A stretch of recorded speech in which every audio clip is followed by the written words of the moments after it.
Hi, my name is Kerr, and this now Florida girl is missing the fall colors. And with Thanksgiving fast approaching, I wanted to decorate a little nook in my house just to remind me of those beautiful colors and for Thanksgiving. Now today we're going to be making a small banner, but before we get to work, we first have to create some textured backgrounds.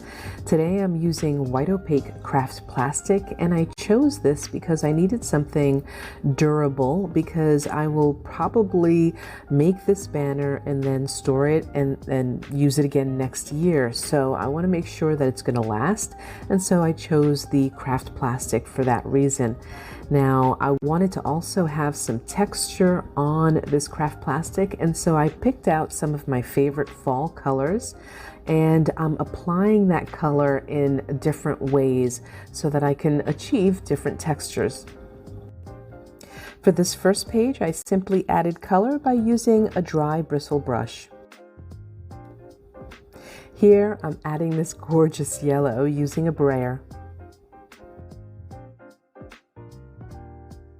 Now for this page, I'm using a catalyst wedge, and I really do love using a wedge on craft plastic because it really slides the paint around, especially because the paint doesn't soak into the craft plastic. It kind of floats on top, and I love it.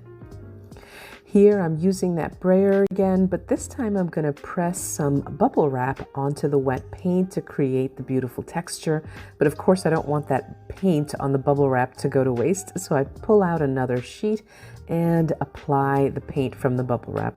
Now when that first layer dries, I add a color to the top, but I end up wiping away most of it because I want to make sure I can see that bubble wrap texture. For this page, I'm cutting it in half, and I'm doing my go-to texture when it comes to craft plastic. I apply the paint and then press the other one directly on top of it, squishing them together, creating this gorgeous texture. And lastly, I use one of my foam stamps. I'm using a brayer to apply the paint onto the foam stamp and then just pressing it onto the craft plastic.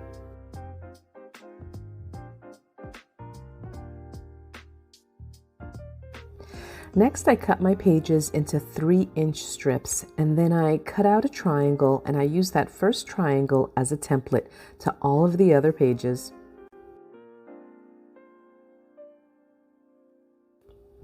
Now I ended up cutting a lot of triangles because I didn't know exactly how many I would need for the length of my shelf. And so first I need to add some adhesive, and I'm doing that by using a sheet of double tack dry adhesive film. I remove the top layer and then just place the triangles on the sheet, using up as much of the sheet as possible. I then use a roller just to make sure that I press all of it down, all of the triangles down, and then I take some baby powder and just lightly dust the page, removing the tackiness that's left over from the open spaces, just so that it's easier for me to cut.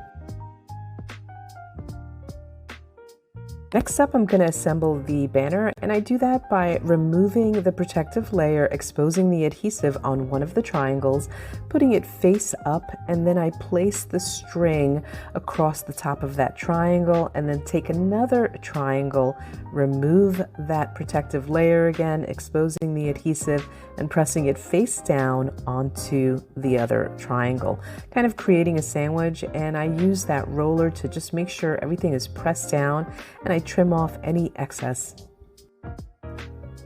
Next, I take a 1-inch square punch, and I'm cutting out these squares using gold metallic board, and then I'm placing it again on some double tack dry adhesive film, removing that tackiness and cutting them out. Next, I remove that protective layer, exposing the adhesive, and I place that square on an angle and fold it over the top of that triangle. And then I use that roller again to make sure that they're nice and secure.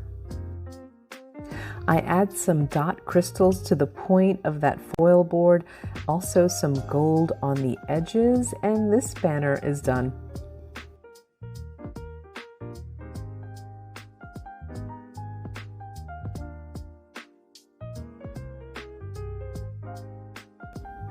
Now, I had some leftover craft plastic that I didn't want to go to waste, and so I decided to make some cards for some of the guests that I'm having for Thanksgiving.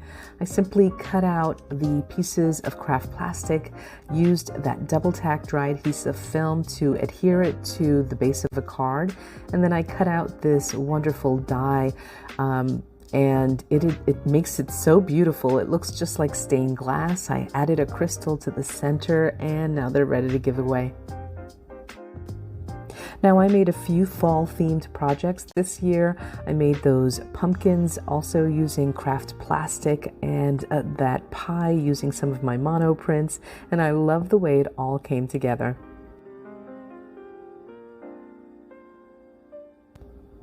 Now, if you're looking for more ideas on how to use craft plastic, make sure you visit grafixarts.com. Thanks for watching.